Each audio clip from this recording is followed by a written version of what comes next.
नमः सिद्धेभ्यः।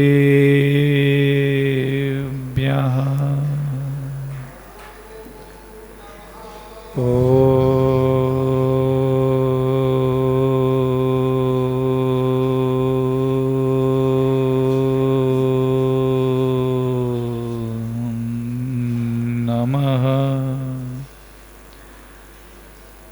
सिद्धेभ्यः।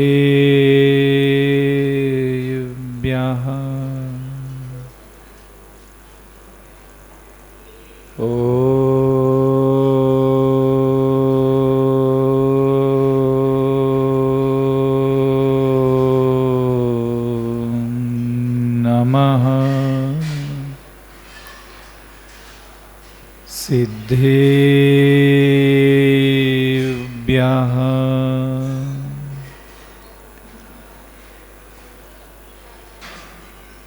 आदिनाथ भगवान की, पार्श्वनाथ भगवान की, आचार्य गुरुवर श्री विद्यासागर जी मुनि महाराज की, आचार्य श्री समय सागर जी मुनि महाराज की, निर्यापक श्रमण मुनि पुंगव सुधा सागर जी मुनि महाराज की,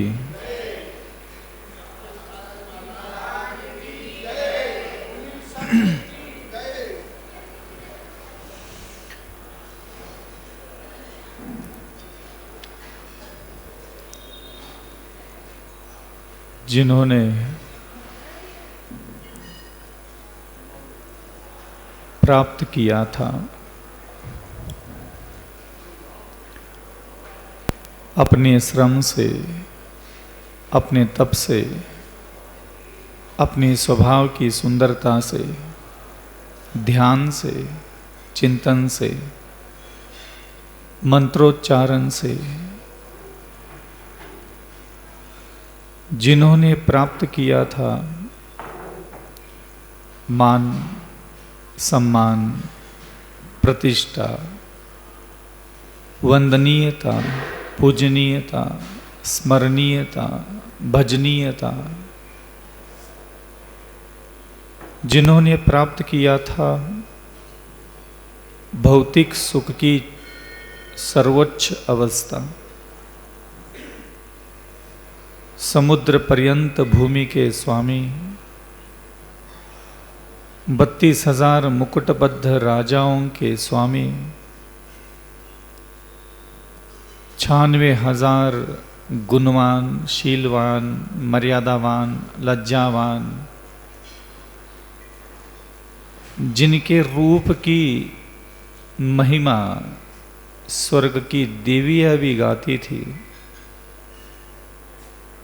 ऐसे महान बुद्धि की धारक जिनकी पत्नियां थी, जिनके सेवक सेविकाएं निरंतर वो आज्ञा पालन करने को ही अपने जीवन की सार्थकता मानते थे, ऐसा इहलौकिक और परलौकिक सुख, संपदा, मान, ऐश्वर्य, विभूति जिन्होंने अपने स्वयं के विवेक से प्राप्त किया था और अंततः जिन्होंने जो इहलौकिक भौतिक सुख था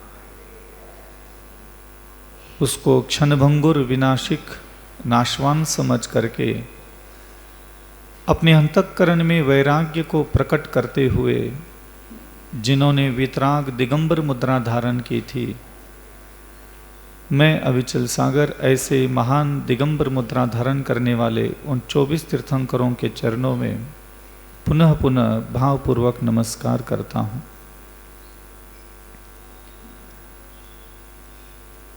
इस संसार में प्राप्त करने के योग्य प्राथमिक दृष्टिया क्या होना चाहिए? प्रत्येक उम्र में अलग अलग चीज प्राप्त करने की आकांक्षाएं हृदय स्थान पर उत्पन्न होती रहती हैं। बाल्यावस्था में खेल खिलौने मनोरंजन, ये छोटी छोटी जो बातें होती है, चीज़ें होती है, उन्हीं चीज़ों को प्राप्त करने की अभिलाषाओं से भरी हुई हमारी बुद्धि होती है। किशोरावस्था में प्रियजनों के साथ उठना बैठने में हमारी बुद्धि का आकर्षण होता है,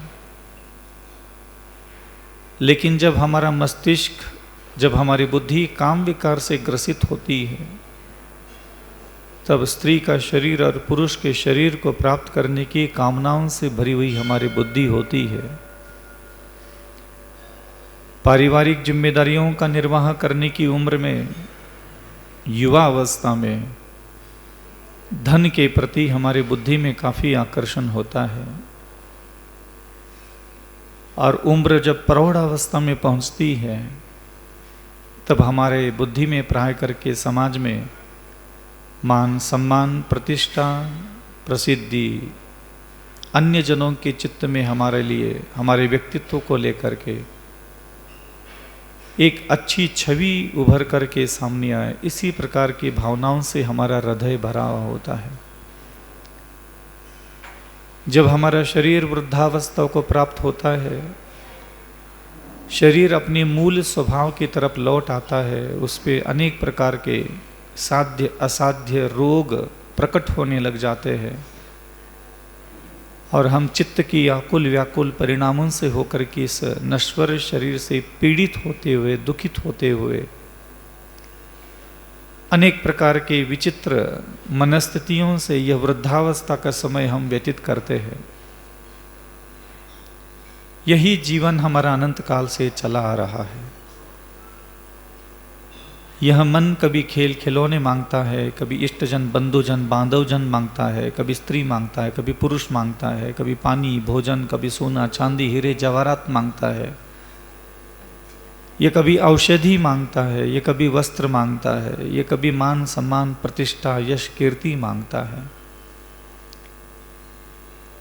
थोड़ा बहुत पूर्व जन्मों की पुण्याई से, वर्तमान की पुण्याई से जो कुछ भी दिमाग मांगता है, उसमें से कुछ चीज़ें मिलती है, कुछ चीज़ें अधूरी रह जाती है।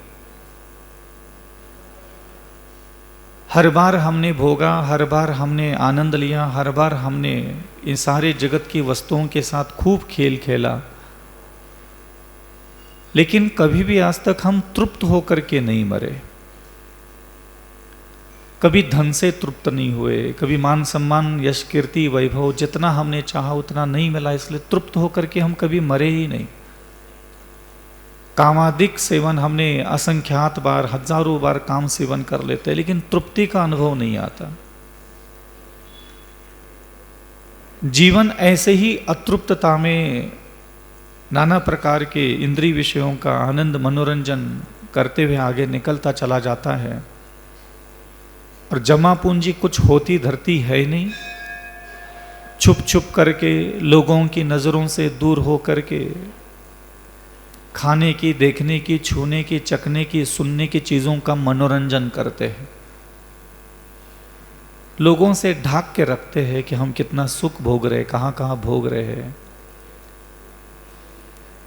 और मन के लड्डू मन के अंदर ही फोड़ लेते हैं कि देखो मैंने कितने भोग भोग लिए, देखो मैंने कितने मजे कर लिए, देखो मैंने कितने। और ये कौन किसको सुनाओगे? तुम सुनाने की स्थिति में भी नहीं हो कि तुमने कितने जीवन में सुख भोग लिया, आनंद भोग लिया, मनोरंजन भोग लिया, विषय भोगों का सेवन किया। हम किसको सुनाए? कौन सुनेगा? हम अपने भोग भी किसी को नहीं बता सकते। ये थोड़ा बहुत वैभव, थोड़ा बहुत रूप लावण्य सौंदर्य, थोड़ा मान सम्मान प्रतिष्ठा लोगों को दिखाने के लायक होती सो दिखा देते हैं। बाकी चुपके चुपके पीठ पीछे लोगों की आंखों में धूल झोंक करके जो हमने भोग भोगे, मजे मार ले, हम किसको कहे, किसको दिखाए? इस जीवन की सार्थकता किसकी है? नाना प्रकार के रोगों से भरा हुआ शरीर है, ये क्षणभंगुर है, विनाशिक है। हम मरने वाले एक दिन। जो कुछ भी हम आज देख रहे हैं वो देखने वाले हम खुद ही यहाँ रहने वाले नहीं है। और मृत्यु के पहले क्या अर्जन करना चाहिए, किस दिशा की तरफ लोगों को जाना चाहिए, जो तुम्हारा हृदय मांगता है, बुद्धि मांगता है, तुम्हारी आवश्यकताएं कुछ भी हो सकती है, फिर भी शास्त्र के कहे अनुसार, भगवंतों के, महापुरुषों के कहे अनुसार कुछ चीजें ऐसी होती है जिसके पीछे हम कभी जाते नहीं है। और विश्वास मानिए, इस जगत में जितने भी महापुरुष हुए, उन महापुरुषों ने, उन भगवंतों ने, उन ऋषि मुनि आचार्यों ने कभी हमें धन कमाने के लिए, पीछे भागने के लिए कहा ही नहीं था। धन आवश्यक हो सकता है लेकिन पीछा पड़ने के लिए नहीं कहा था। प्रातःकाल से लेकर के नींद लगने तक जो समय हम जागृत अवस्था में रहते हैं, वो सारा समय, सारी बुद्धि, सारी भावनाएं धन, स्त्री, पुरुष प्राप्त करने के लिए आकुल व्याकुल होने के लिए नहीं कहा था। उन्होंने कुछ ऐसी चीजों के पीछे आपको भागने के लिए कहा है। उन्होंने कुछ ऐसी चीजें आपको प्राप्त करने के लिए कहा है कि अगर आप अपने यतन से, जतन से, बुद्धि की चतुराई से, विवेक से, समझदारी से अगर उन चीजों की तरफ ध्यान दोगे, तो प्रभु खुद कहते हैं कि ये संसार की भौतिक संपदाएं आपकी चरण सेविका बनकर के आपके सामने उपस्थित होगी। अमूल्य रत्न, स्वर्ण, रजत, ये सारे के सारे जितने के रत्न भंडार है, धन वैभव का संपदाएं है, जो और किसी के भाग्य में आज है, अगर वो आपके भाग्य में चाहिए, ये अकुट धन संपदाओं के स्वामी अगर आप बनना चाहते हो, तो जिनेंद्र भगवान ने कहा है कि आप कभी भी धन चाहिए तो धन के पीछे मत भागो, वैभव संपदा चाहिए तो उसके पीछे मत भागो। ये चीजें उसके पीछे भागने से नहीं आती, ये चीजें दूसरी चीजों का अर्जन करने के बाद आपकी चरण सेविका बनकर के सामने लक्ष्मी स्वयं खड़ी रहेगी। और प्रभु कहते हैं कि आप जीवन में अगर कुछ कमाना चाहते हो तो ध्यान रखना, ना पुण्य कमाओ, ना धन कमाओ, ना वैभव कमाओ, ना संपदा कमाओ, ना उसमें कभी बुद्धि का उपयोग करो। जो बुद्धि है, जो ज्ञान है, जो विवेक है, जितनी समझदारी आपके पास है, उन सारी क्षमताओं का, सारी भावनाओं का, सारी आपके अंदर की ऊर्जा का उपयोग आप सिर्फ यश कमाने के लिए कीजिएगा। 24 घंटे दिमाग में मंत्र, स्तोत्र, पूजा पाठ 24 घंटे दिमाग में मत रखिएगा। डरा हुआ आदमी, भयभीत आदमी, संसार से दुखी आदमी जल्दी लपक जाता है किसी भगवान पर, किसी मंत्र पर, किसी स्तोत्र पर। आप संकल्प लीजिएगा कि मैं अपने जीवन में यश प्राप्त करूंगा। आपको कुछ कमाना है, कुछ अर्जित करना है। आपके अंदर बहुत सारी भावनाएं हैं, जो धन मांगता है, जो वैभव मांगता है, जो समृद्धि मांगता है, जो संपदाओं को मांगने वाला आपका दिमाग है, वो मांगता ही रह जाएगा। बाप के घर में भी दरिद्रता में रहे, पति के घर में भी दरिद्रता में रह रहे हो, बरसों से ये सारी पूजा पाठ, जाप, स्तोत्र, मंत्र, व्रत, नियम में फंसे पड़े, इनका फल कभी भी धन वैभव नहीं होता। ये आत्मा को परिपुष्ट करने वाली, आत्मा का सौंदर्यकरण बढ़ने वाली चीज है। आपको सिर्फ दिमाग में एक चीज रखना है, मुझे यश प्राप्त करना है, बस। जैसे जैसे आप, जहां आपने जन्म लिया, जहां आपका मकान है, उस मकान के अंदर, उस गली के अंदर, मोहल्ले के अंदर, नगर के अंदर, पूरे तहसील के अंदर, पूरे जिले के अंदर, पूरे राज्य के अंदर, पूरे देश के अंदर आप धीरे धीरे अपने परिवार, कुटुंब से यश कमाना चालू करने का संकल्प लो। आपको कोई पुण्य नहीं कमाना है, आपको कोई पाप नहीं काटना है, आपको कोई भगवान मंत्र सोत्र सब भूल जाओ। तुम जैन जात में पैदा हुए ये भी भूल जाओ। तुम्हें हम भगवान भी दिला देंगे, भगवान की कृपा दिला देंगे, संसार की सारी चीजें दिला देंगे। बस तुम कसम खा लो, तुम नियम ले लो, तुम वचनबद्ध हो जाओ, मैं आज के बाद यश कमाने के अलावा कुछ नहीं कमाऊंगा। यश कमाना है, यश। और जब तक आपके मानस पटल पर यश प्राप्ति का भाव जागृत नहीं होगा, तब तक आप कभी भी किसी को क्षमा भी नहीं कर पाओगे, दया नहीं कर पाओगे, सरल स्वभाव प्रकट नहीं होगा, मृदु स्वभाव प्रकट नहीं होगा, मधुर वचन बोलना चालू नहीं करोगे, परस्त्री को सम्मान से देखना चालू ही नहीं करोगे, ब्रह्मचर्य की साधना होगी ही नहीं। ये पाप और पुण्य की लीलाएं खत्म कर दो, कोई मतलब नहीं, कोई मूल्य नहीं इन चीजों का संसार में। अरे तुम खुद देख लो ना, अशोक नगर में कितने लोग पुण्यवान हैं, क्या तुम उनको इज्जत दे रहे हो? क्या तुम उनको सम्मान दे रहे हो? क्या तुम उनके गुणगान गाते हो पुण्यवान जीवों के? तो तुम कल के दिन पुण्यवान बन जाओगे तो तुम्हारा कौन कुत्ता गुणगान गाने वाला है? तुम्हारा भी कोई नहीं गाएगा। पुण्यवान बनकर के कहां जा रहे हैं आप? किसको भोगोगे? जीवन क्षणभंगुर है, अभी 10-20 साल मर जाओगे, निपट जाओगे, क्या पुण्य पुण्य पुण्य कर रहे हो? जीवन मिला है कोई धनवान बनने के लिए नहीं, समृद्धवान बनने के लिए नहीं, यहां धरती पर कोई कोठियां बनाने के लिए, जमीन जायदाद प्रॉपर्टी करने के लिए हमारा जीवन नहीं है। ये जीवन का वास्तविक मूल्य अगर महापुरुषों ने किसी में देखा तो अपने जीवन को अजर अमर बनाने में उन्होंने अपने जीवन का मूल्य समझा था। एक शबरी आदिवासी झोपड़ी में रहने वाली कितना यश कमाया उसने, क्या बुद्धि की चतुराई, अनंतमती को ले लो, चंदनबाला को ले लो, माता सीता को ले लो, कौन इनकी देव पूजा, कौन इनके अभिषेक, कौन इनकी जाप करना, कौन इनका स्तोत्र पढ़ने की महिमा बता सकता है? तुम 24 घंटे इसकी डिमड़ी बजा रहे हो।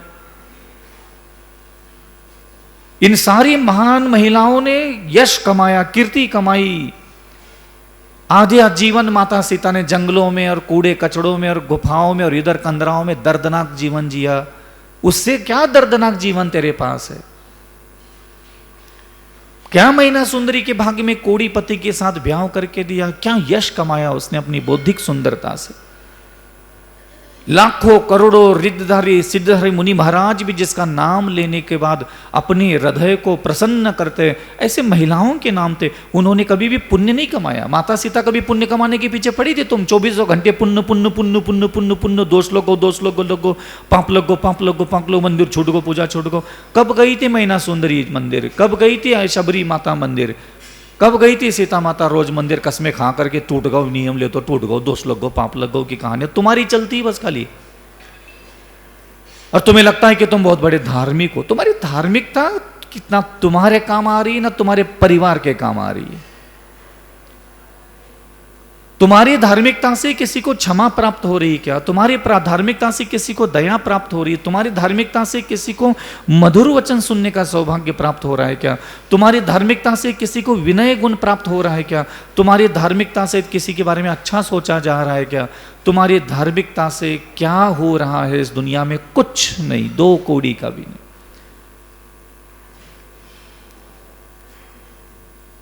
तुम्हारी धार्मिकता जगत के किसी एक जीव को सुख भी नहीं दे रही ठीक से।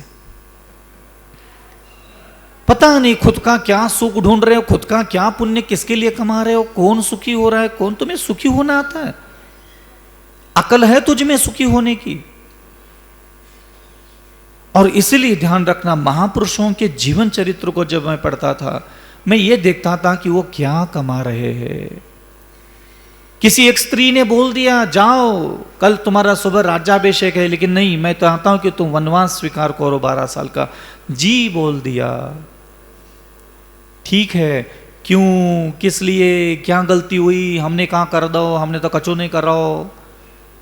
रोना धोना बिलकना पूछने ले तक नहीं गया राम भगवान कही क्या, लेकिन हमने कहा करो तो काय के लाने जी।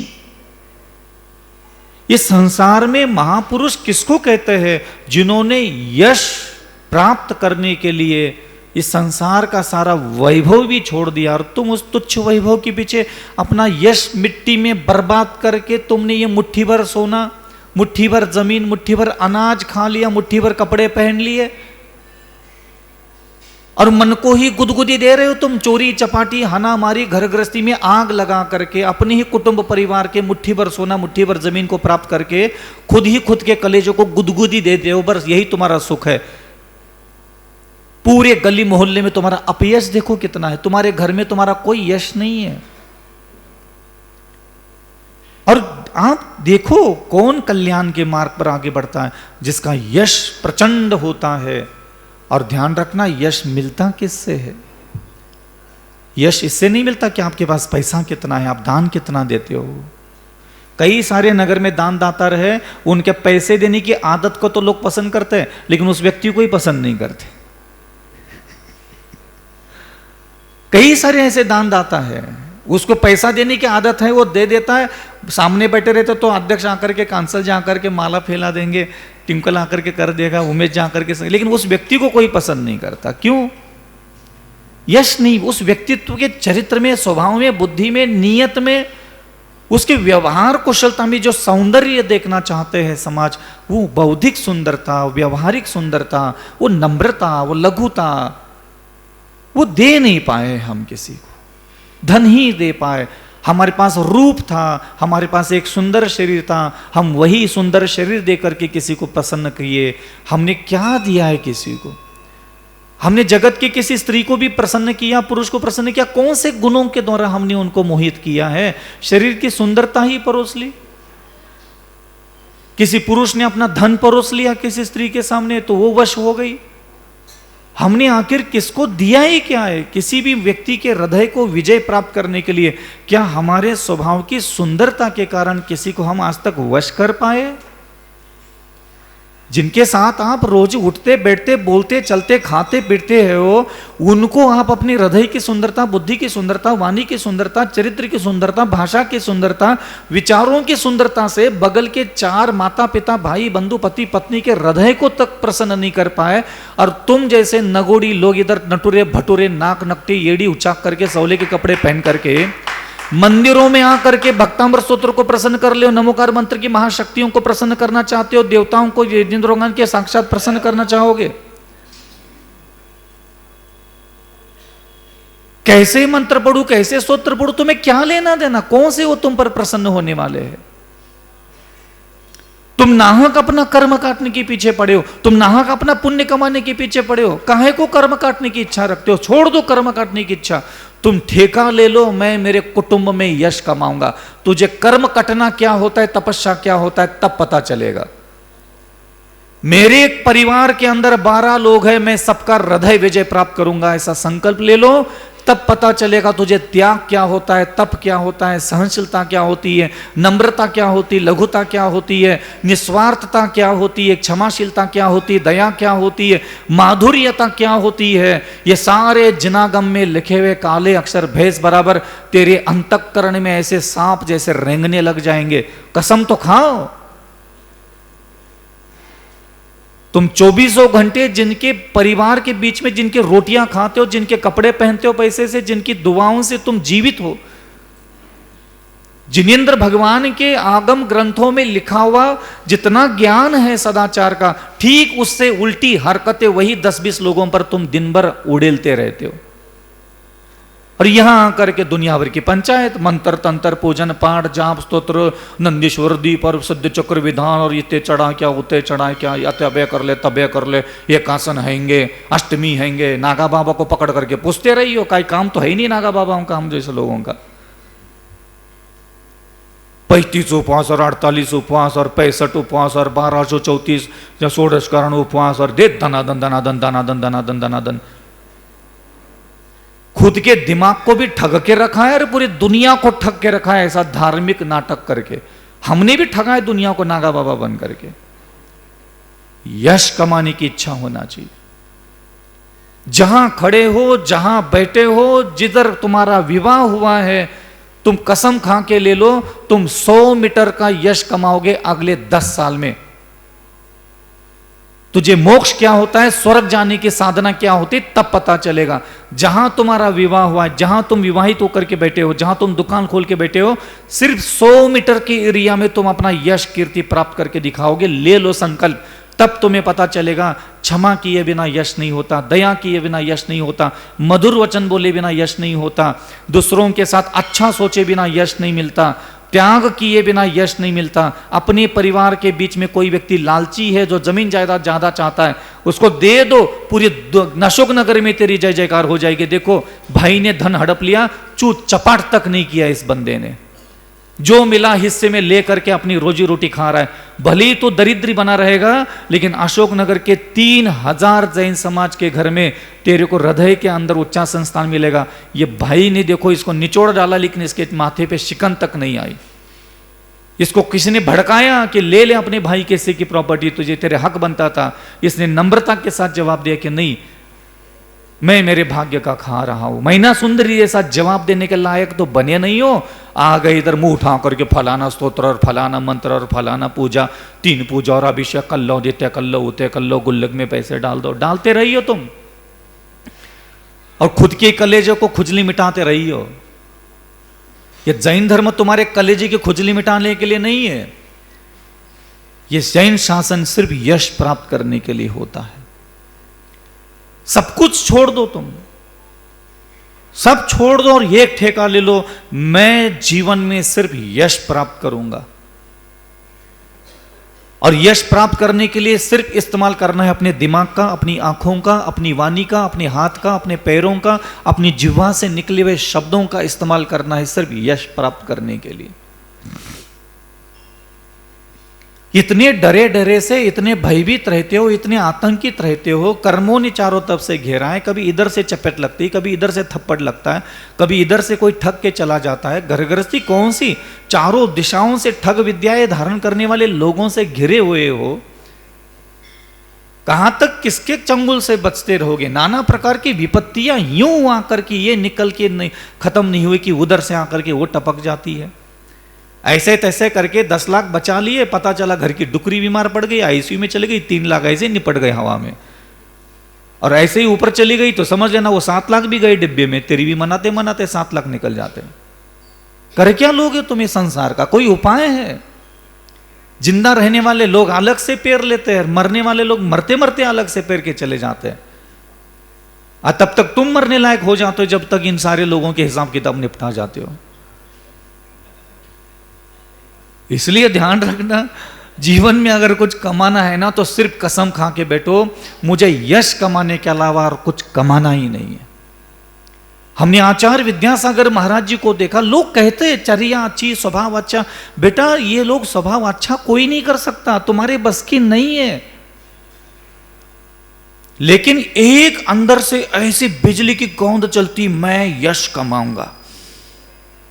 अब मान लो अविचल सागर जी आए, अविचल सागर जी ने कसम खा ली कि मैं अशोक नगर में आया हूं और मैं यश कमाऊंगा। अब बताओ क्या मैं क्रोध कर पाऊंगा, मान कर पाऊंगा, घमंड कर पाऊंगा, गुरूर कर पाऊंगा, अध्यक्ष से भिड़ पाऊंगा? भिड़ना ही नहीं मुझे कोई लेना देना नहीं है कि कौन निंदा कर रहा है, कौन आलोचना कर रहा है, कौन पीछे पीछे क्या बोल रहा है, कौन क्या कह रहा है। मैं अगर उधर ध्यान दूंगा तो मैं अपना यश खराब कर दूंगा। मैं अपना यश नहीं खराब करूंगा और मेरा यश खराब होने नहीं देता, तो ऑटोमेटिक मैं आसपास के लोगों के साथ वात्सल्य से, प्रेम से, आनंद से, मृदुता से, कोमलता से, मधुर शब्दों से वार्तालाप करते हुए अपना समय व्यतीत करूंगा। और ठीक है ना, कौन सा हमें 3 लोक में यश फैलाना है। जिम्मेदारी तो 100 मीटर की तो ले लो पहले। दुनिया भर की आंख बंद करके भगवान को याद कर रहे, काहे तुम्हारे बाप की गठरी बंदी, भगवान याद आ जाना चाहिए। तू आंख बंद करके काहे चाहिए तुझे भगवान ध्यान में, ऐसे भगवान याद आना चाहिए। काहे होता है उससे, होता क्या है ये तो बताओ। मां मिली तुझे जिंदगी गुजारने के लिए, बाप दिया तुझे भगवान ने, भाई दिया, बहन दिया, पति दिया, पत्नी दिया, पुत्र दिया, पुत्रियां दी, पैसा दिया, रोटी दी, कपड़ा दिया, मकान दिया। इतने समाज में ये सारे मनुष्य तुझे जिंदगी गुजारने के लिए दे दिए, पशु पक्षी दे दिए। तुम इनके साथ क्या कांड कर रहे हो। ये सारी चीजें तुझे दी किस लिए। ये मां किस लिए दिया था, बाप किस लिए दिया था, भाई किस लिए दिया था, पति किस लिए दिया तुझे भगवान ने, पत्नी किस लिए दी तुझे भगवान ने, पुत्र किस लिए दिए, ये समाज किस लिए दिया, ये गली मोहल्ले नगर तुझे के भगवान ने दिया किस लिए है। ये संसार में सारे पशु पक्षी तुम्हें दिए किस लिए, फल दिए, पुष्प दिए, अनाज दिए, सब्जियां दी तुझे। तुम कर क्या रहे हो इनके साथ। यहां करके महाराज के सामने बैठ करके धर्म के न मंत्र सोतर पूजन पाठ जावलीसा, ये व्रत वो व्रत, ये उपवास वो उपवास के डिमड़ी बजा रहे जबरदस्ती के। जो तुझे मिला है ये इंसानों की भीड़, पशुओं की भीड़, ये फल, ये फूल, ये सब्जियां, आप इनकी तरफ ध्यान दो। आप इनके साथ कर क्या रहे हो। जब तुम्हें किसी जीवित जीव के साथ सही से आंख नाक कान जबान हाथ पैर का व्यवहार ठीक से नहीं करना है, फिर तुझे भगवान चाहिए क्यों। तुझे भगवान आखिर चाहिए क्यों। इस धरातल पर तुम 60 साल 40 साल 50 साल से रह रहे हो, तुम्हारे जिंदा रहने की वजह से इस धरती पर एक कुत्ते ने तक कभी पेट भर करके खाना नहीं खाया, यार तुम कब से खाना खाए जा रहे हो? तुम अहिंसा की बात करते हो, तुम दया की बात करते हो। एक चिड़िया का पेट नहीं भर पाया तेरे हाथ से कभी अनाज निकला, और एक चिड़िया का पेट नहीं भर पाया तुम बात करते हो तुम्हारी किस्मत चमक जाए। भुक्कड़ कही के सारे संसार के अनाज खा खा करके तुमने सेप्टिक टैंक भर दिया पूरे घर का। तुम यहां बात करते हो दया धर्म की जय हो, अहिंसा परमो धर्म की जय हो।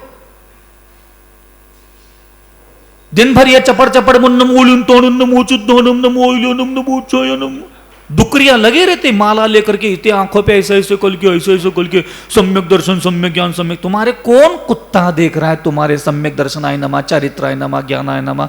अरे तुम्हारे जिंदा होने से किसको क्या फर्क पड़ रहा है? तुम अपने लिए कितना काका करोगे? जब से पैदा हुए तब से मेरा श्रृंगार, मेरा पेट भरना, मुझे सोना चांदी, मुझे वैभव, मुझे संपदा, मेरा पति, मेरा बच्चा, मेरे को सुख चाहिए, मेरे को मजा चाहिए, मेरे को मनोरंजन चाहिए, मेरे को कपड़ा, मेरे को जूते चप्पल, मेरा मेरा मेरा मेरा भोग। तेरा कलेजा भूकड़ कही का, चारों दिशाओं के भोग भोगने के बाद भी भूख लगी तुझे भोगों की, और वो भोगों की भूख मिटाने के लिए तुम पुण्य कमा रहे हो। तुम कौन सा यहां पुण्य कमा रहे हो जो परमात्मा के दिव्य अनुभूतियां तुझे चाहिए?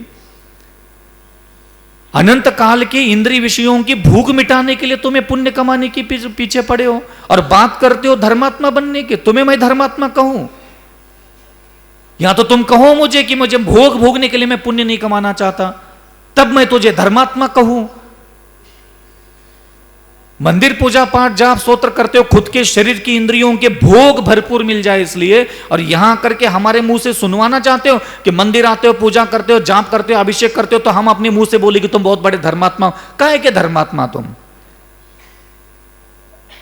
एक कुत्ते को तक तुमने आज तक ठीक से दया से नहीं देखा। गली का एक कुत्ता ही बता दो जिसको तुम रोज दया से देखते हो। पकड़ के लाओ किसी आदमी को, किसी जानवर को, कि तुमने उसके ऊपर दया की है अच्छे से। इसलिए ध्यान रखना, इस पूरे ब्रह्मांड में अगर अर्जन करने की योग्य कोई चीज है, मात्र यश प्राप्त करना चाहिए। आज किसी को क्या पड़ी है? कौन सा आदिनाथ भगवान कब के निकल गए स्वर्ग, आज तक उनका नाम यह संसार में चलता है यश के कारण। जिनका यश है उन्हीं का नाम चलता है हमेशा, और उन्होंने यश कमाया दया करके, करुणा करके, विनय करके, क्षमा करके, मधुर वचन बोल करके, परोपकार करके, दूसरे जीवों के द्वारा दिया हुआ दुख सहन करके। उन्होंने सिर्फ एक चीज अर्जन की थी, यश। कुछ भी करो, कुछ भी सह लो, कुछ भी मिटा दो, लेकिन एक चीज प्राप्त करना हमेशा, यश। जीवित जीव के नजरों में अपयश नहीं फैलने देना। तुम्हारे अगल बगल में आज के बाद जितने भी स्त्री आएगी, पुरुष आएगा, बालक आएगा, वृद्ध आएगा, युवा आएगा, युवती आएगा, मित्र आएगा, वैरी आएगा, तुम्हारे शरीर के 5 फुट के दायरे में। तुम साधना जानते हो जैन धर्म की कैसे की जाती? मैं तुझे आज एक संकल्प देता हूं, तुम जहां भी खड़े रहोगे, तुम जहां भी खड़े रहोगे, घर में, गली में, कूचे में, नाली में, कहीं भी खड़े रहो, तुम, मुझे कोई लेना देना, तुम जैन हो, अजैन हो, हिंदू हो, मुस्लिम, मुझे कोई लेना देना नहीं है। तुम जहां खड़े रहोगे, तुम्हारे शरीर के 10 फुट के आसपास जितने भी जानवर, जितने भी इंसान आएंगे, एक तुम उनको क्षमा करोगे, दया करोगे, करुणा करोगे, मधुर वचन बोलोगे, उनके लिए माता भगिनी के साथ जैसा ही व्यवहार करोगे। लो नियम। तुम जहां खड़े रहोगे, तुम्हारे शरीर के 10 फुट की रेंज में जितने इंसान आएंगे, 10 फुट की रेंज, यहां से लेकर के वहां तक, ज्यादा नहीं धर्म दे रहा हूं मुझे, तू 10 फुट का धर्म करके दिखा मुझे, जैन धर्म का पालन करके दिखा। तुम्हारे 10 फुट के शरीर, तुम जहां भी रहोगे, दुकान में, गली में, मोहल्ले में, मंडी में, कहीं भी, तुम 10 फुट के डिस्टेंस पर कोई भी इंसान आ जाए, जानवर आ जाए, तुम उसके साथ वैसा व्यवहार करोगे जैसा जिनेंद्र भगवान ने कहा है। करके देख लो। 3 लोग के सारे जीवों का अच्छा हो जाए, सारे संसार के जीव सुखी रह जाए, बकवास करवा लो इन सारे लोगों से, बड़ी खिबड़ी की बातें करवा लो यहां बैठ करके। सभी जीव सुखी रहे, सभी जीव करे। 10 फुट को निपटा के दिखाओ, हिम्मत हो तो। आतड़ियां, कलेजा, किडनी, फेफड़े ऐसे थड़थड़ थड़थड़ कांपने लग जाएंगे अंदर से। बैठ करके बोल दिया खम्मामी सुबह जीवानाम सव्य जीवा खमन, तुम्हें आत्मा का ध्यान, परमात्मा का ध्यान। कौन रे यहाँ हम लोगों को, तुम लोग ना यहाँ मंदिरों में बैठा देते, इसलिए कई सारी बातें हम बोल नहीं पाते। कभी बाहर बिठा के दिखाऊं किसी जगह, फिर मैं तुझे सुना देता हूं, तेरा नशा उतार दूंगा जैन जात में पैदा होने का पूरा। बिठा दो एक आध बार सही में। जबरदस्ती क्या ऐसे लेप चढ़ा करके बैठे। आपको आज के बाद क्या कमाना है? और शरीर से कितनी दूर तक आपको जैन धर्म का पालन करना है? तुम्हारे शरीर के 10 फुट के डिस्टेंस पर जितने जिंदा इंसान आएंगे, जितना जानवर आएंगे, उनको जैन शासन का परिचय दोगे कि तुम क्षमा करके दो, दया करके दो, करुणा कर लो, मधुर वचन बोलो, अच्छी आंखों से देखो, अच्छा सोच लो, अच्छे से छू लो, ये सब चीजें उसको दोगे 10 फुट के डिस्टेंस पर। मैं नहीं कह रहा तो दुनिया के सारे इंसानों से तो ठेका ले लेना, ले दे। जो 10 फुट के बाहर है, तुम्हें जो उसके साथ हरकत करना है कर ले, अपने कलेजा ठंडा कर ले। लेकिन 10 फुट के डिस्टेंस में कोई इंसान आ गया, तू उसको नहीं छोड़ेगा। जिनेंद्र भगवान के ज्ञान ही उसको देना। समझ में आ रहा है? नहीं आ रहा है? 10 फुट का धर्म करो, जैन धर्म का पहले। हाँ, कठिन है? नहीं, बहुत कठिन है। हाँ? नहीं, वो तो सामने वाला बदल देगा, तू तो बस कसम खा ले अविचल सागर जी के सामने।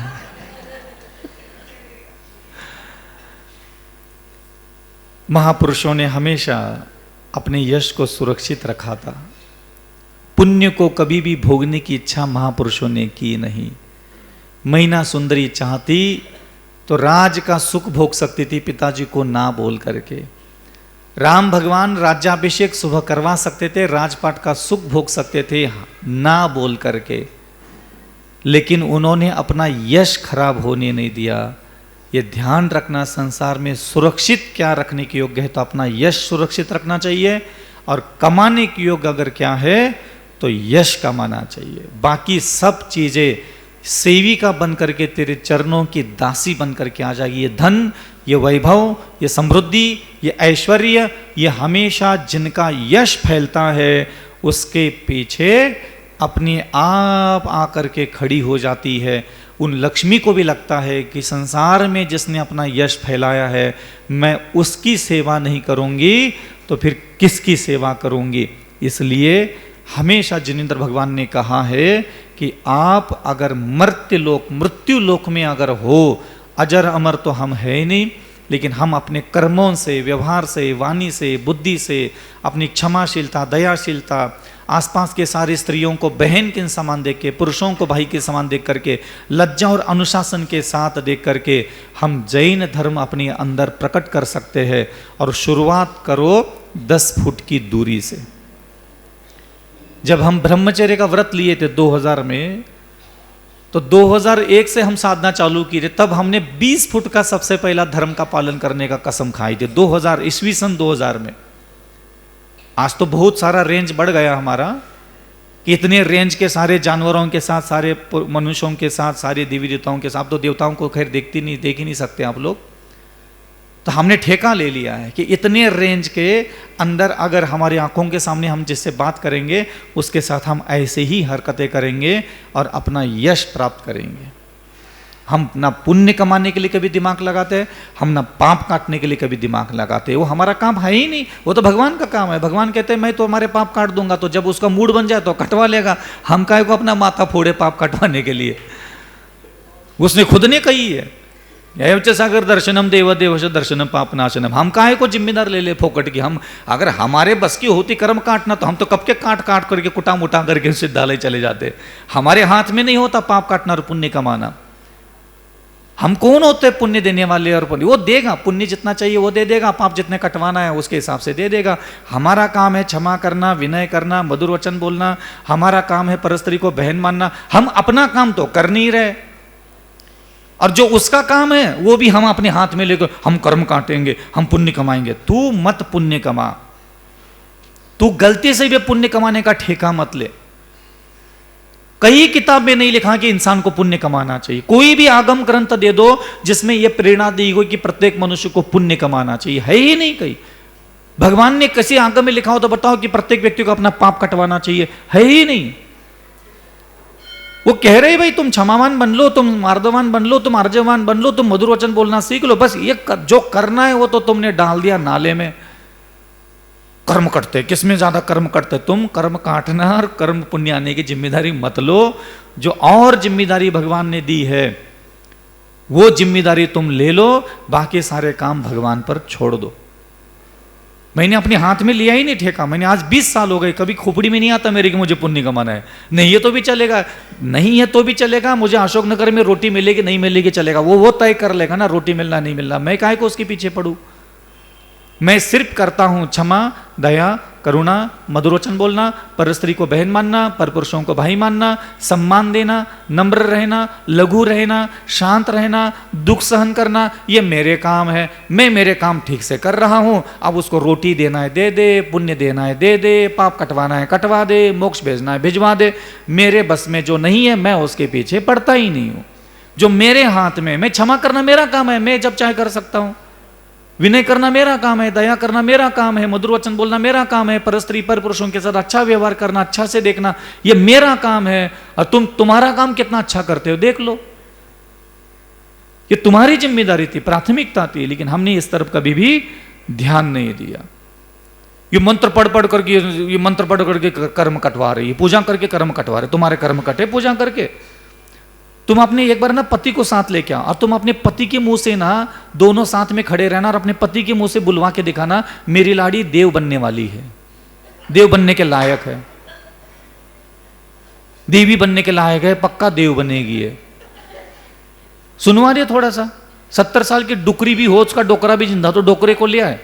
60 साल से तो पूजा कर रही है, तेरा पति बोल के दिखाया अपनी जबान से कि ढंग से मरने के बाद देव बनने वाली है। तुम्हारा देव बनने का एहसास तो तुम अपनों को नहीं दे पा रहे हो। क्यों? क्यों? क्योंकि तुम्हारी ये हलकट स्वभाव के कारण वो तक भरोसा नहीं करता। इतनी पूजा पाठ जाप स्तोत्र मंदिर, तुम्हें ये मंदिर के लिए पुरुष लोग इसलिए छोड़ते थे जहां मंदिर जा, क्योंकि मालूम है उसको तुम्हारा कुछ नहीं। ये बाइया इसी में खुश हो जाती, हमारे घर में हमें मंदिर पूजा पाठ जाप स्तोत्र करने के लिए कभी रोक टोक नहीं करती। इनको लगता है, इनको घमंड में चलती बाइया, हमारा पति तो अच्छा मिला, हमारा ससुराल अच्छा मिला। इन पुरुषों को पता होता है तुम कितने भी जाओ तुम्हारा कचू न हुई है इसलिए तुम्हें छोड़ देते। और तुम इधर इतरा के चलते, हमारा कितना अच्छा ससुराल में लगा गेंदा फूल, पूजा करने विधान करने में कहीं जाने में टोकते नहीं है। ससुराल में तो जाके फोन करती है, कोई नहीं टोकता हमें। क्या गजब के पुरुष भी गेम खेल लेते लेकिन वो कभी तुम अपने पति के मुंह से सुनवा के दिखाओ कि तुम मरने के बाद देव बनने वाले हो। देव बनने का एहसास क्यों नहीं आ रहा है उसको?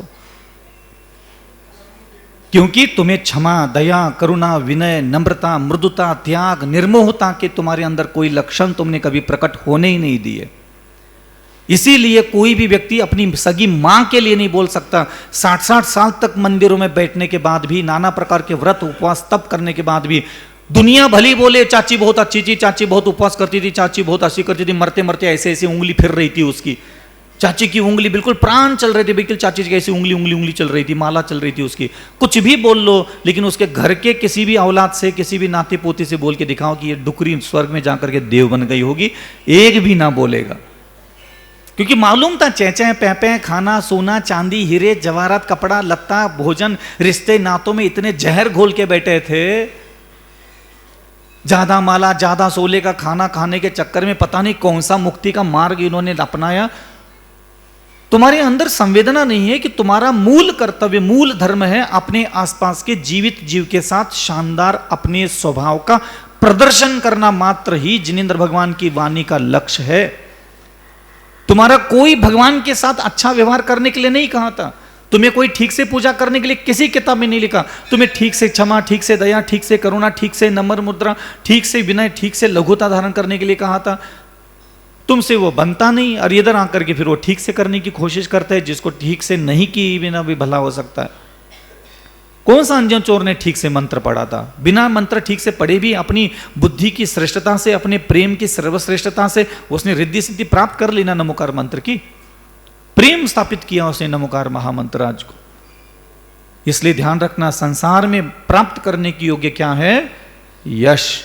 और कौन ऐसा व्यक्ति है जो ये संकल्प लेगा, मैं अगले 5 साल में अपने परिवार, कुटुंब, बंधु बांधव, जितना मेरा कुनबा है, उस कुनबे में मैं अपना यश प्राप्त करूंगा। अभी गली मोहल्ले में तो तुम्हारे बस की नहीं है हाँ, अभी तो पहले कुनबा, 5 साल का समय देता हूं, पूरे कुनबे, माता पिता, सास ससुर, जेठानी, देवरानी, ननंद, तुम्हारे फूफा फापी, मामा मामी, चाचा चाची, बड़का ताऊ, छुटका ताऊ, चाचा जगरे, जितने भी सगरे बगरे भुगरे होंगे, जितने नटोरे भटरे तुम्हारे खून के रिश्ते में हैंगे, ससुराल वाले और मायके वाले, सब जगह तुम्हारा यश फैलना चाहिए। तुम ऐसे कुछ कांड करके दिखाओ। कर लो कांड, तुम्हें बहुत कांड करना है ना जहां करके तो ये कांड कर लो। कौन सा? यश प्राप्त करने की जिम्मेदारी लो। ऑटोमेटिक आपके हृदय में, बुद्धि में, विचारों में ऑटोमेटिक परिवर्तन आने का। आप सावधान हो यश कमाने के लिए। और हम आपको एक बात कहते हैं, देवता हमेशा अपयश जिसका फैलता है उसके पीछे कभी खड़े नहीं रहते। चांडाल चलेगा, अंजन जोर चलेगा, क्योंकि उनका यश फैलने वाला था, यश फैला दिया था उन्होंने अपने हृदय के प्रेम से, तो देवता ऑटोमेटिक पीछे आते और सारी दरिद्रता दूर करते हैं। पुण्यवानों के पीछे कोई नहीं होता। यश कमाओ। आप देख लेना, रामचंद्र भगवान ने एक राज्य छोड़ दिया। पूरे पद्म पुराण को ठीक से पढ़ के देख लो। जंगल में जाने के बाद, वन में रहने के बाद, जहां राम भगवान एक जगह रुकना चाहते थे, वहां स्वर्ग के देवता आकर के उसको नगर बसा करके मौज मस्ती के सारी चीजें देते थे। भगवान राम की सेवा करने के लिए देवता भी वहां उपस्थित हो जाते थे। क्यों? क्योंकि उन्होंने वो जो परिवार के बीच में संघर्ष था, विवाद था, उस जमीन जायदाद प्रॉपर्टी को क्षण मात्र में छोड़ करके जो यश कमाया था, वो देवताओं के द्वारा भी विचार नहीं बन गया कि जिसने अपना मोह छोड़ा, राग छोड़ा, प्रीति छोड़ी, संपदा छोड़ी, सुख भोग छोड़ा, हम उसको दुखी नहीं रखेंगे। तब देवताओं को चिंता होती है। तुम अपने जेठ का, देवर का दुकान में बैठ बैठ करके गल्ला के पैसा मार मार करके छुपा करके बैंक अकाउंट अलग खोल करके 2-4 करोड़ छुपा के रखे, और तुम इधर आकर के दान धर्म करके तुम चाहोगे कि प्रभु कृपा तुम्हारे ऊपर बनी रहे। बाबा जी, तुम्हारे पीछे कोई नहीं है, बस वो 4 करोड़ ही तुम्हारे हैं जो तुमने चोरी चपाट करके हाथ मार के रखे हो। ना भगवान अब तुम्हारा है, ना गुरु तुम्हारा है, ना मंत्र तुम्हारा है, ना यश कीर्ति तुम्हारी, ना ही ये देवता तुम्हारी, ना रिद्धि सिद्धि कभी तुम्हारी। जो तुमने चोरी छुपके इकट्ठा करके रखे हो, बस वही तुम्हारी कमाई है। क्योंकि भगवान राम के जीवन से हमने यही सीखा। ये ध्यान रखना हमेशा। तुम्हें त्याग करने के लिए मंदिर नहीं, परिवार के अंदर त्याग करना सीखो। उस घर के अंदर तप करना सीख लो, उस घर के अंदर सहनशील बनना सीखो। ये मंदिर में आकर के उपवास करने से बेहतर है तुम्हारी ननंद जितने तकलीफ देती हो, ननंद की तकलीफ दी हुई झेलना सीख लो पहले। वही तपस्या है। अलग से उपवास करने की क्या आवश्यकता है? अलग से भाभियां, जेठानी, देवरानी, ये जो पेरने वाले मिले पूर्व जन्मों में तुमने ऐसे गलत जीव कमा लिए, उनको सहन करने की क्षमता पहले पैदा करो। वही त्याग, वही तप, वही तुम्हारा जैन धर्म बन जाएगा। कोई अलग से थोड़ी ना होता है। इसलिए ध्यान रखना, मानतुंग मुनि महाराज का प्रकरण चल रहा था। मानतुंग भगवान ने भी अपने जीवन में अपना यश खराब होने नहीं दिया। मानतुंग भगवान को घसीट करके ले जा रहे थे सैनिक, और घसीट करके ले जा रहे थे, लेकिन विरोध नहीं किया, क्योंकि अपयश फैलता है। राज दरबार में ला करके खड़ा किया मानतुंग मुनि महाराज को, लेकिन चू चपाट एक शब्द भी मुख से नहीं निकाला। मौन रहे। बोल सकते थे, सारे प्रश्नों के जवाब दे सकते थे, लेकिन जरूरी नहीं समझा। मौन रहे, लेकिन गंदी भाषा, गंदे शब्द मुख से नहीं निकाले उस साधु ने। हमेशा महापुरुषों ने अगर कुछ कमाया है, आज सैकड़ों वर्ष हो गए मुनि मानतुंग जी का नाम हर जैन धर्म के व्यक्ति के कंठ में, क्योंकि उन्होंने यश कमाया था। और संसार में सबसे ज्यादा यश अगर किससे से प्राप्त होता है तो अपने आसपास के लोगों की प्रशंसा करने से सबसे ज्यादा यश प्राप्त होता है। भक्ते सुंदर रूपम स्तौनात् कीर्ति उपासनात् पूजा। कहां लिखा है पता है? आपकी किताबों में आपके लिए लिखा है भगवान ने, भक्ते सुंदर रूपम। जो अपने हृदय के प्रेम में परमात्मा को स्थान देता है उसका रूप धीरे धीरे धीरे धीरे सुंदरता को वृद्धिंगत होता है। भगवान कहते हैं गृहस्थों को हमेशा सुंदर रूप भी चाहिए, मनोहारी, लावण्य, सौंदर्य, कांति, हष्टता, पुष्टता, रमणीयता, कमनीयता, मनोहारिता हमेशा अपने शरीर में। हमारे गुरुदेव आचार्य श्री का रूप देख लो, देखते रह जाते थे हम। भक्ते सुंदर रूपम स्तौनात् कीर्ति। और महापुरुषों की स्तुति करने से, महापुरुषों की स्तुति करने से कोई पुण्य इकट्ठा नहीं होता, कोई पाप नष्ट नहीं होते।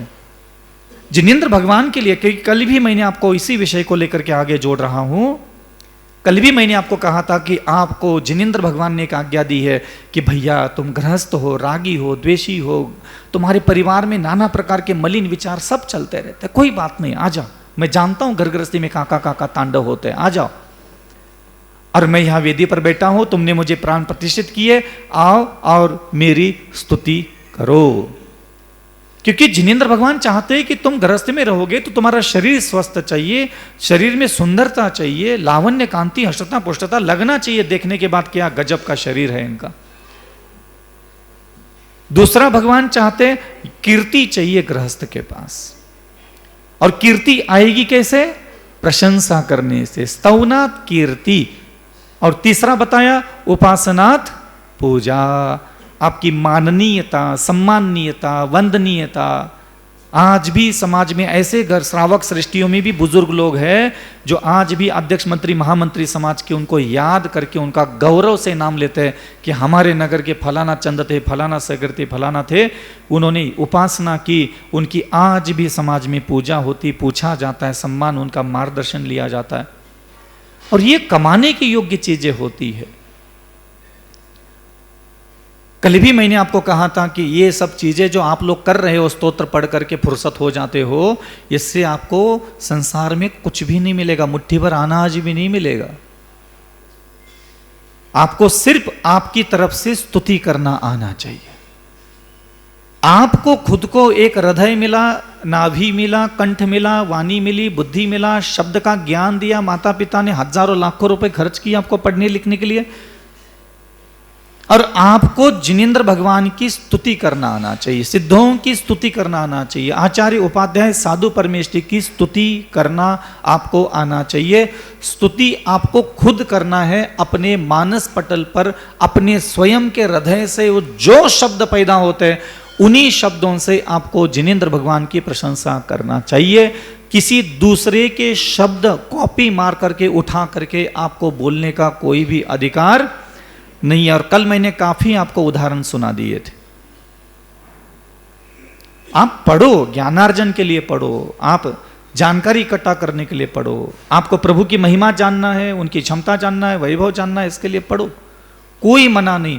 लेकिन आप जब भी मेरे प्रभु के पास आओगे, एक तो उनको देखना मैंने आपको ठीक ठाक थोड़ा सा सिखा दिया है, एक तो देव दर्शन करना और दूसरा है स्तुति करना।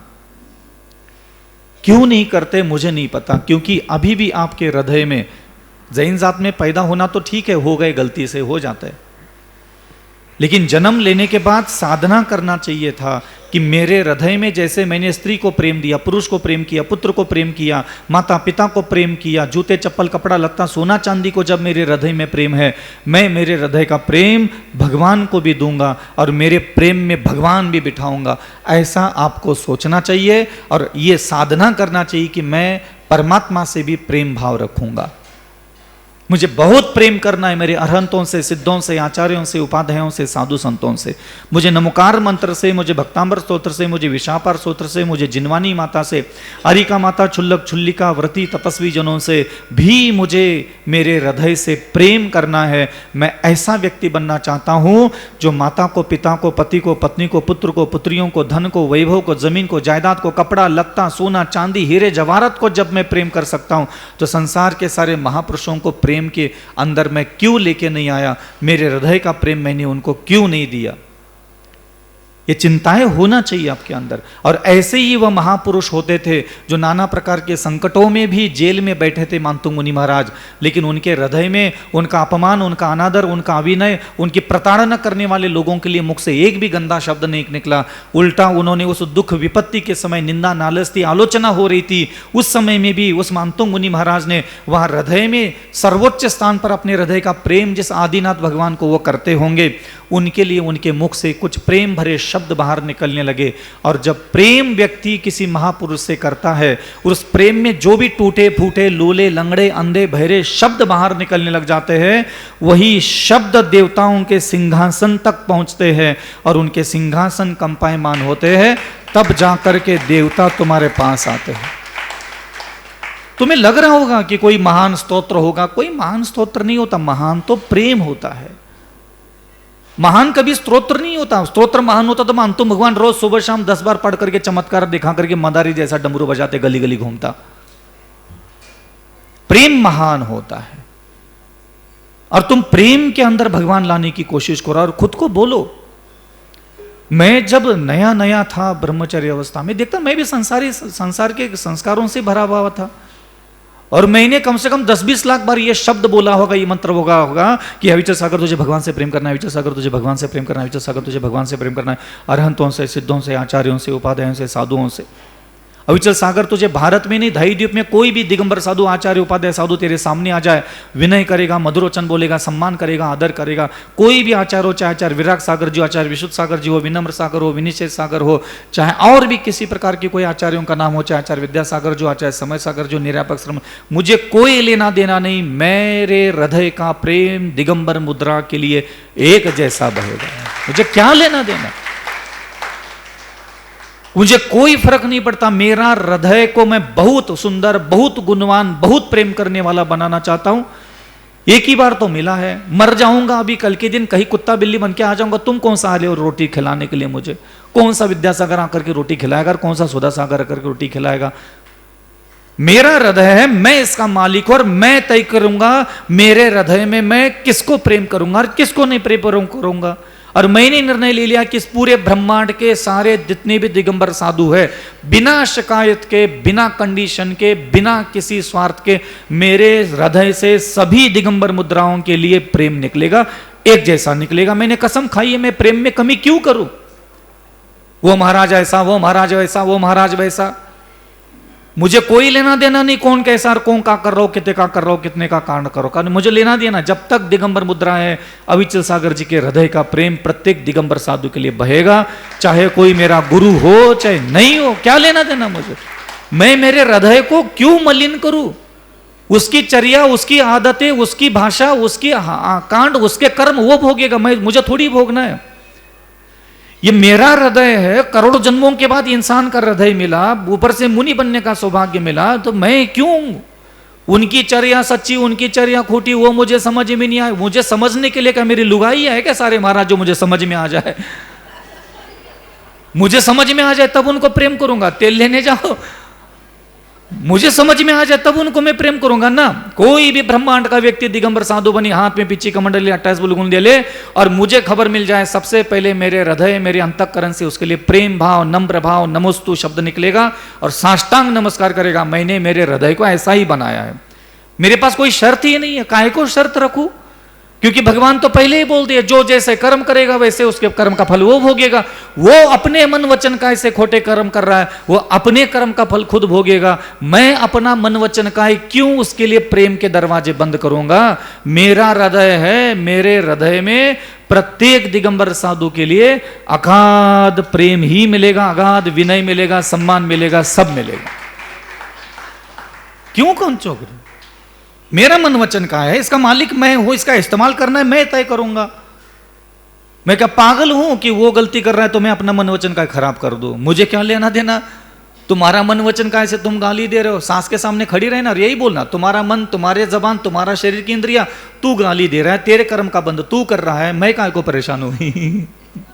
दे दे दे दे, मेरा मन वचन का है, कब गंदा करना है मैं तय करूंगा, तू थोड़ी तय करेगा। अगर दुनिया के लोग तय करने लगे कि मेरा मन वचन का है गंदा करना है, तो फिर मेरा कोई अस्तित्व ही नहीं रहा।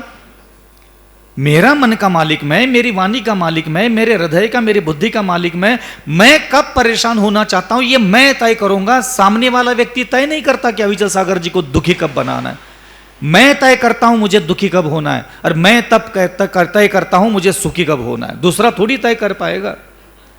अगर दूसरा ही व्यक्ति मुझे सुखी करेगा तो मैं कुछ हूं ही नहीं, और दूसरा व्यक्ति दिन भर मुझे परेशान कर रहा है तो मैं कुछ हूं ही नहीं फिर। इसलिए ध्यान रखना, मानतुंग भगवान ने जो स्तुति की थी उस स्तुति के कारण ही वह आज अजर अमर बने रहे। और मैं आप लोगों को प्रेरणा दे रहा हूं कि आप भी जिनेंद्र भगवान की स्तुति करना शुरू करो। पढ़ना स्तुति नहीं कहलाता, पढ़ना पाठ कहलाता है। शास्त्राभ्यासो जिन पुतुन्नति संगतई सर्वदायी सदरुत्तानाम गुणगण कथा दोषवादे च मौनम। शास्त्रों का सदैव पठन पाठन होते रहना चाहिए, लेकिन पाठ पढ़ने को कभी भी स्तुति नहीं कहना। अब आपको स्तुति कैसे करते हैं, कल थोड़ा सा भगवान जी के बालों के बारे में बताया था। अब थोड़ा सा भक्तांबर ले लेते, तुम लोगों के बहुत चुनूने काटते पेट में।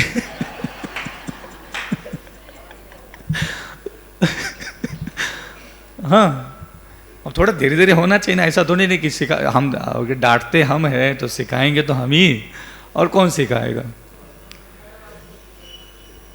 भक्तांबर स्तोत्र की पहली दूसरी लाइन मुझे थोड़ा पढ़ के सुना दो।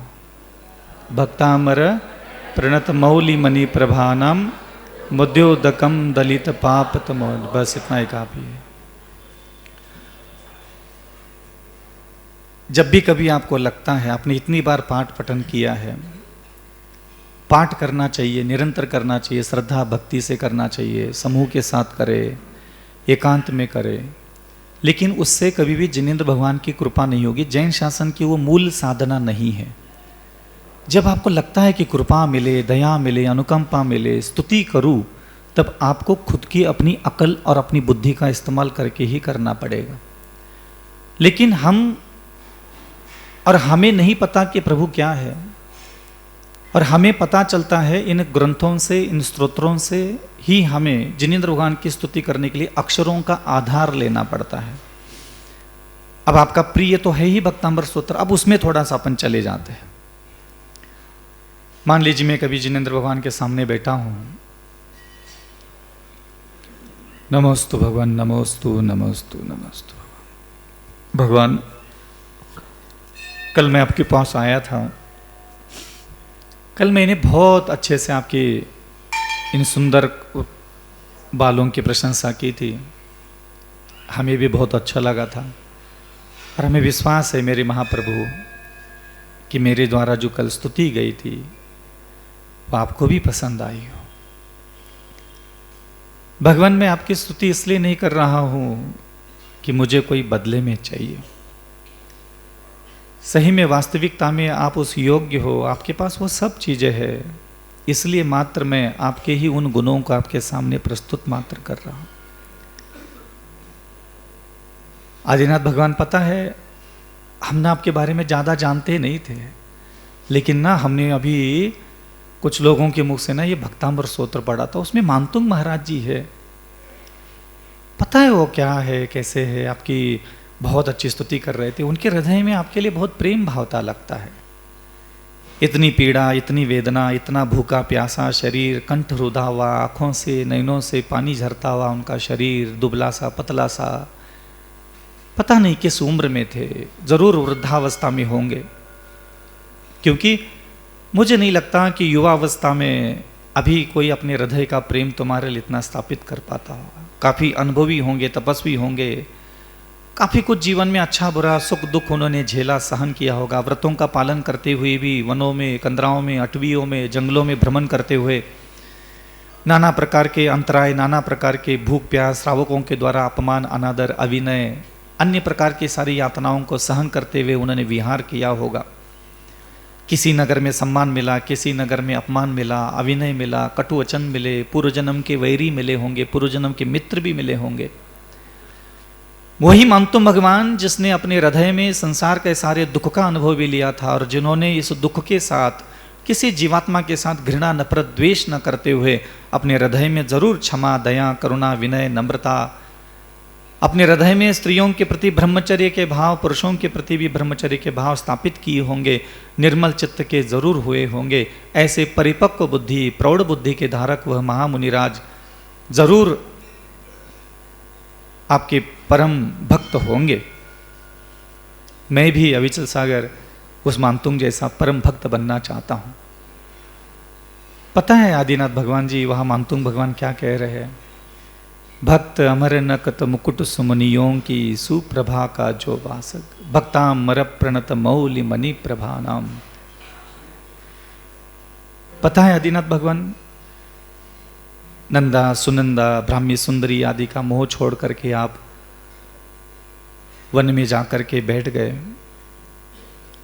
और आपके दीक्षा संन्यास लेते ही, वैसे तो गर्भ से ही आपके मति ज्ञान, श्रुत ज्ञान, अवधि ज्ञान था और संन्यास लेते ही पंचमुष्टि के श्लोचन करते ही मेरे आदि प्रभु आपको मनःप्रिय ज्ञान प्राप्त हुआ। साथ में मेरे महाप्रभु आपको हमने सुना है कि 64 रिद्धियां होती, उसमें से 63 रिद्धि के स्वामी भी आप बने थे मेरे महाप्रभु। अच्छा लगा, आपको मिला, ऐसे मुझे भी एक दिन मिले, मैं भी चाहता हूं भगवान।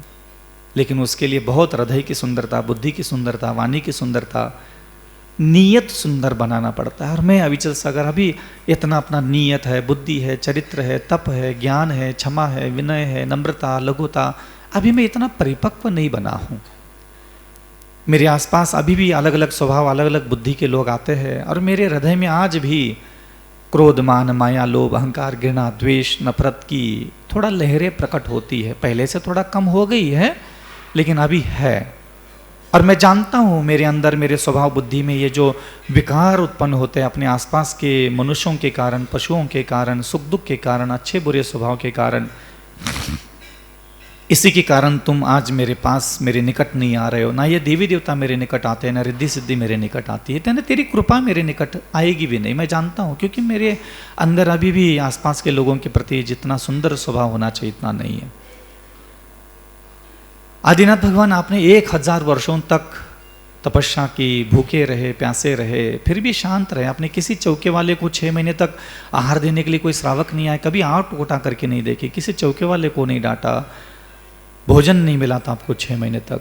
मैं भी ऐसा विचल सागर बनना चाहता हूँ, जिस भी चौके में जाऊँ मुझे अन्न मिले नहीं मिले, सुख मिले नहीं मिले, मैं किसी चौके वाले की तरफ कभी क्रोध से, कभी घमंड से, कभी गुरूर से, कभी नफरत से, कभी आंख न उठा पाऊँ। मेरे महाप्रभु, मैं भी तेरी चर्या देख करके, तेरा स्वभाव देख करके मैं भी ऐसे स्वभाव का बनना चाहता हूँ। भगवान जी आपने 1000 वर्षों पर्यंत 28 मूलगुणों की अच्छी साधना करके हृदय को, विचार को अपने शुद्ध परिपक्व बना करके सुंदर मन वचन काय, गुणवान मन वचन काय का निर्माण किया। और आपने गुणवान मन वचन काय का निर्माण करने के उपरांत वह गुणवान मन वचन का ही आपके 8 कर्म को नष्ट करने के लिए सक्षम था। इसलिए कभी भी आपने सर्वप्रथम 8 कर्म नष्ट करने का संकल्प नहीं लिया। आपने 1000 वर्ष भले ही लग गए, लेकिन सबसे पहले अपने 28 मूलगुणों के द्वारा आपने मन को सुंदर बनाया, गुणवान बनाया, वाणी को सुंदर बनाया, वाणी को गुणवान बनाया, अपने शरीर की प्रत्येक इंद्रियों को आपने गुणवान बनाया। क्योंकि आप बखूबी जानते थे, क्योंकि आप योगी थे कि जब तक मन वचन शरीर गुणवान नहीं बनेगा तब तक वह 8 कर्म काटने की स्थिति में नहीं आएगा। कुल मिलाकर के यही है कि गुणवान मन वचन का ही कर्म नष्ट कर सकते हैं। दुर्गुणों से भरा हुआ मन वचन का कभी भी कर्म नष्ट नहीं कर सकता। ये रहस्य आपने जान लिया था, इसलिए 1000 साल तक अपने कर्म नष्ट करने की अपेक्षा से मन वचन काय को गुणवान बनाने के लिए आपने समय दिया। और हे महाप्रभु, जैसे ही आपका मन वचन काय पूर्ण गुणों से समृद्धशाली हुआ, उसी गुणवान मन वचन काय ने आपने 4 घातिया कर्म का विनाश किया। भगवान पता है, जब आपने 4 घातिया कर्म का विनाश किया था, तब उसके प्रभाव से, उस चतुर घातिया कर्मों के विनाश के प्रभाव से भवनवासी देवता, व्यंतरवासी देवता, कल्पवासी देवता, ज्योतिषवासी देवताओं के सिंहासन कंपायमान हो गए थे। मेरे महाप्रभु, जब आपको केवल ज्ञान हुआ, तब भवनवासी देवताओं के भवनों में शंखनाद होने लगा बिना किसी के बजाय। भगवान, जब आपको केवल ज्ञान हुआ था, तब भवन व्यंतरवासी देवताओं के यहाँ भेरियों का वादन होने लगा था। भगवान, जब आपको केवल ज्ञान मात्र हुआ, तब ज्योतिष लोक में सिंहनाद होने लगा। और मेरे महाप्रभु, कल्पवासी देवताओं के यहाँ नाना प्रकार के ढोल, नाना प्रकार के घंटाओं के नाद होने लगे, मात्र आपको केवल ज्ञान होने के उपरांत। भगवान, कैसे हो तुम? सब कुछ भोग, संपदा, वैभव तेरे सामने खड़ा था, लेकिन तुमने इस वितराग धर्म को अपना करके अपने मन वचन काय को इतना गुणवान बना दिया। इन मूर्खों के बीच में बैठ करके, इन अज्ञानी जनों से घिरे हुए होने के बाद भी आपने वहां अपने मन को, वाणी को इतना गुणवान बना दिया कि आज देवताओं के सिंहासन के साथ साथ उनके वहां बिना बजाई घंटा, सिंहनाद, भेरिया, शंखनाद होने लगा। मेरे महाप्रभु, जब आपको केवल ज्ञान हुआ, आप किसी वृक्ष के नीचे बैठे थे। इंद्र के द्वारा उसको जाना गया, क्योंकि भगवान मानतुंग मुनि महाराज कह रहे, भक्ता मर प्रणत, भक्त अमर है। आपके भक्तों की यह दशा होने लगी कि सौधर्म इंद्र सिंहासन से उठ करके 7 कदम आगे आकर के आपको उसने नमस्कार किया और कुबेर को आमंत्रित दिया।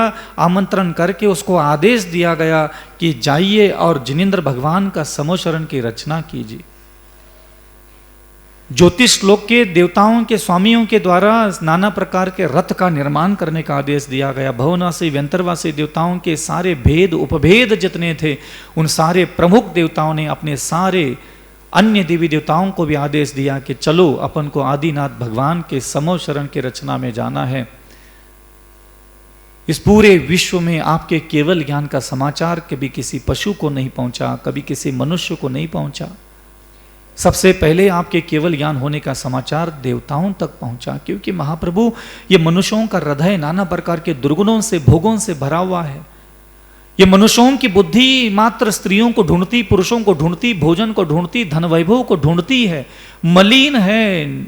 संसार की सारी भोग की मलिन वस्तुओं को प्राप्त करने के लिए निरंतर जिनका हृदय आकुल व्याकुल होता है। और आप जैसे महानुभव महापुरुषों के अंदर जो पवित्रता उत्पन्न हुई है, जो दिव्य ज्ञान उत्पन्न हुआ है, उसका स्पंदन उनके हृदय तक कैसे पहुंच सकता था? देवताओं तक क्यों पहुंचा? प्रश्न तो यही आता है महाप्रभु कि देवताओं तक ये स्पंदन क्यों पहुंचा? इन इंद्रों तक, इंद्रों के सिंहासन तक आपके केवल ज्ञान का समाचार कैसे पहुंचा? क्योंकि महाप्रभु, भवनवासी हो, व्यंतरवासी हो, ज्योतिषवासी हो, चाहे स्वर्ग के देवता हो, 16 स्वर्ग के, ये जो प्रमुख देवी देवता होते, इंद्र होते, प्रत्येक स्वर्ग के प्रत्येक देवताओं के मालिक होते, ये सब पूर्व जन्मों के मुनि महाराज होते हैं। ये पूर्व जन्मों के त्यागी होते, तपस्वी होते, श्रेष्ठ रिद्धि धारक होते हैं मुनि महाराज।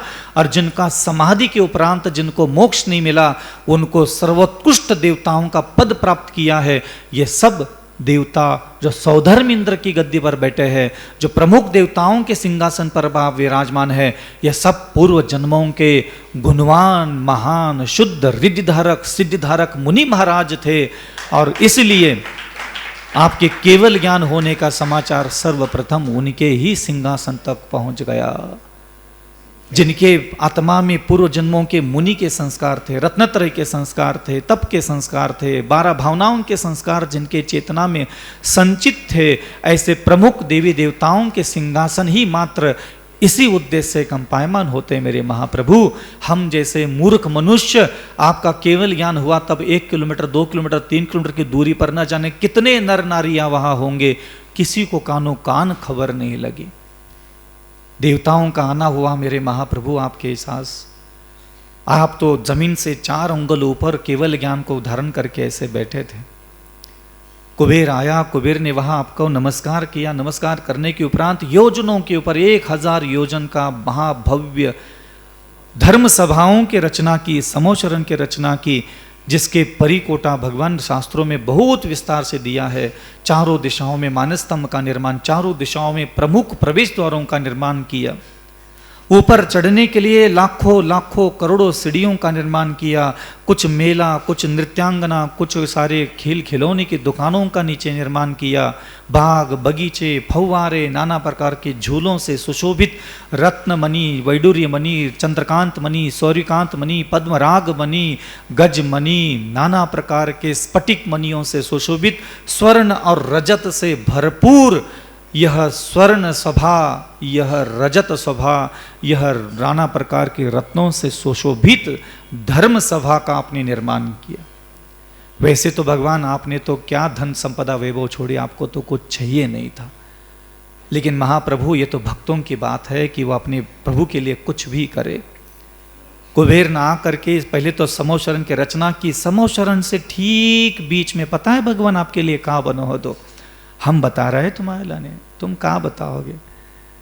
एक सुंदर सा स्फटिक मणि का सिंहासन, जिसके चारों दिशाओं में मुख थे। पता है भगवान, वैसे तो आप एक ही थे, आप थोड़ी ना चार थे, लेकिन हम बावले हैं, आपके भक्त हैं, आपसे प्रेम जो है, आप ये कुबेर हो, सौधर्मेंद्र हो, चाहे सानत कुमार इंद्र हो, सौधर्म ईशान, सानत कुमार ब्रह्म, ब्रह्मोत्तर, लांतो, कापिष्ट, शुक्र, महाशुक्र, शतार, सहस्त्रार, आनत, प्राणत, आरण और अच्युत, 9 ग्रह, एक पंच अनुत्तर विमान, सर्वार सिद्धि तक के सारे देवी देवता, जितने भी पूर्व जन्मों के मुनि महाराज थे, पूर्व जन्मों के त्यागी तपस्वी थे, सब आपसे इतना अकूट प्रेम करते थे, क्योंकि उन्होंने साधना तो की थी आपके जैसा, लेकिन आपके जैसा कैवल्य ज्ञान वो प्राप्त नहीं कर पा रहे थे। इसलिए वो कुछ समय के लिए वहां देव बन करके बैठे थे, और वो थे तो सब आपके प्रेमी। ये सब उन्होंने अपने हृदय के प्रेम की वशीभूत किया। आपको इस वैभव की कोई आवश्यकता नहीं थी। सुंदर सा चतुर्मुखी स्फटिक मणि का वहां सिंहासन विराजमान किया था, और भगवान आप केवल ज्ञान धारण करने के उपरांत आराम से अपने खड़गासन पद्मासन के साथ उस बीच के एक उत्तरमुखी सिंहासन पर जाकर के आप विराजमान हो गए। और बाकी के सारे देवी देवताओं ने सेम टू सेम दिव्य शरीर, ज्ञान शरीर, जिस शरीर से दिव्य प्रकाश बाहर पुंज प्रकट हो रहा था, ऐसा शरीर से प्रकाश पुंज प्रकट होने वाले और 3 दिव्य शरीर का वहां निर्माण किया था इन सारे देवी देवताओं के द्वारा। पवन कायिक देवता आए, पवन वायु कायिक देवताओं के आकर के, उनके स्वामी ने आकर के यहां मंद मंद सुगंधित वायु प्रवाहित करना चालू कर दी भगवान। कुछ भूमंडल के देवता थे, उन सारे भूमंडल के देवताओं ने आकर के उस समोशरण की भूमि, समोशरण से 100 योजनों तक भूमि पूरी धूल कंकड़ कंटक रहित निर्माण की, ताकि कोई भी पशु पक्षी आपके समोशरण, आपके धर्म सभा तक आ जाए, किसी को ना कोई आदि हो, ना व्याधि हो, ना उपाधि हो, ना उपसर्ग हो, ना कंकड़ों का, ना किसी प्रकार की कोई चुभन हो, बिल्कुल आरामदायक मनमोहक तरीके से।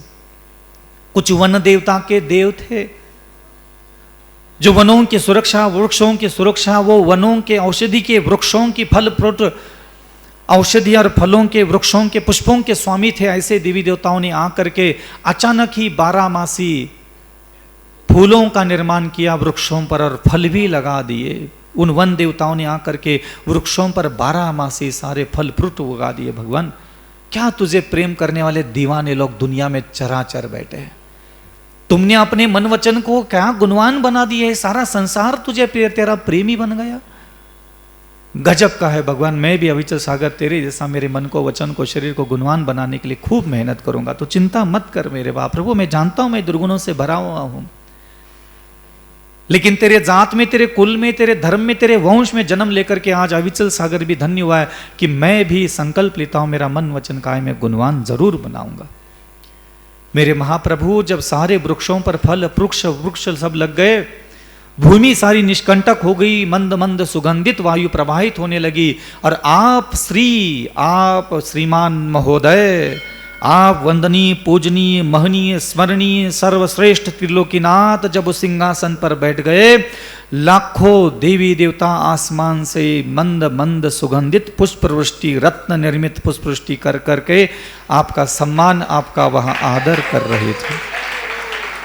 इसलिए है मेरे महाप्रभु, मैं भी अविचल सागर आपके जैसे धर्म सभा में उपस्थित होते हुए देखना चाहता हूं। जैसे ही आपको केवल ज्ञान हुआ, देवताओं ने आकर के सारा संसार आतंकित कर दिया। देवता आकर के, कुछ लोग देवता ऐसे मधुर संगीत 84,000 लाखों करोड़ों प्रकार के वाद्य यंत्रों से हजारों किलोमीटर की भूमि संगीतमय हो गई, सुगंधित हो गई, निष्कंटक हो गई, आनंदमय हो गई। देवताओं के द्वारा नगर नगर में जाकर के मुनीद पिटवाई गई कि हाँ, आदि कुमार को केवल ज्ञान हुआ है। सारा देवलोक, सारा मनुष्य लोक अचंभित हो गया। युग के आदि में प्रथम बार यहां कोई भगवान आए हैं। मैं आदिनाथ भगवान तेरे सामने उपस्थित नहीं था, लेकिन मानतुम भगवान ने यहां तो भक्ता मर शब्द कह दिया। मैं तो आपके भक्तों के कांड का वर्णन कर रहा हूं, अभी आपके अंतःकरण की लीला तो मैं जानता ही नहीं हूं। ये भक्तों की हरकतें, भक्तों का प्रेम, भक्तों प्रेम के वशीभूत होकर के नाना प्रकार का वैभव का प्रदर्शन कर रहे हैं।